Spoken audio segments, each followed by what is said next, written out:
Daniel chapter 2, lesson 3, part 1. Nebuchadnezzar had a particularly troubling dream. The dream was from God. This was early on in the reign of his second year. Daniel 2:1.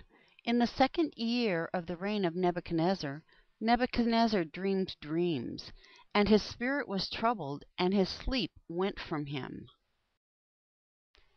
Daniel and his friends were already training to serve in his court. This would have been early in their 3-year training program.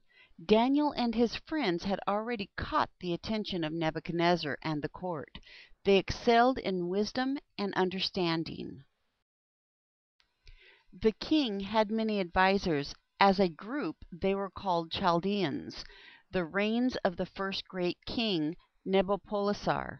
They seem to have been further divided into specialized groups: magi, magicians; enchanters, those who would look into secret knowledge; sorcerers, specialists in uses of drugs; astrologers, also called Chaldeans as a subgroup, specializing in star charts. Daniel 2:2. Then the king commanded to call the magicians, and the enchanters, and the sorcerers, and the Chaldeans, to tell the king his dreams. So they came in and stood before the king. The advisors to the king, the Chaldeans, had an extensive system of charts for dream interpretation. Nebuchadnezzar was not a very trusting person at this stage in his life. He did not trust fancy interpretations.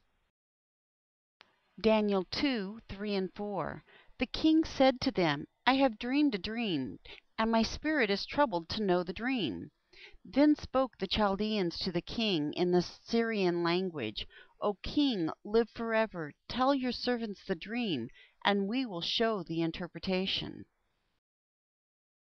In fact, Nebuchadnezzar may only have remembered bits and pieces of the dream, but the dream had disturbed him. He wanted to hear the details of his dream from the experts. The rub was, he wasn't going to tell the details of the dream. Daniel 2:5 and 6.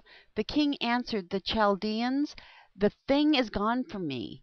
If you don't make known to me the dream and the interpretation of it, you shall be cut into pieces, and your house shall be made a dunghill. But if you show the dream and the interpretation of it, you shall receive of me gifts and rewards and great honor. Therefore, show me the dream and the interpretation of it. Daniel 2:7 and 8.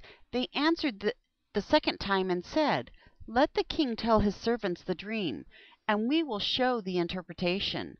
The king answered, I know of certainty that you would gain time, because you see the thing is gone from me. He ordered the Chaldeans to tell him what he had dreamed and to interpret the dream. Daniel 2:9.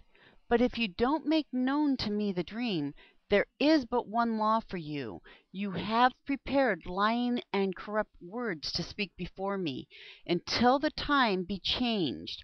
Therefore tell me the dream, and I shall know that you can show me the interpretation of it. If they could, he would give them riches.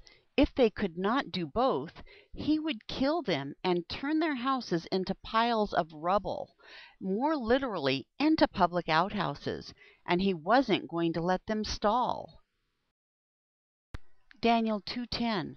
The Chaldeans answered before the king and said, There is not a man on earth who can show the king's matter, because no king, lord, or ruler has asked such a thing of any magician, enchanter, or Chaldean. They were not able to give the details of the dream, and they would not have consulted those yet in training. Daniel 2:11. It is a rare thing that the king inquires, and there is no other who can show it before the king, except the gods, whose dwelling is not with flesh. The end of Lesson 3, Part 1.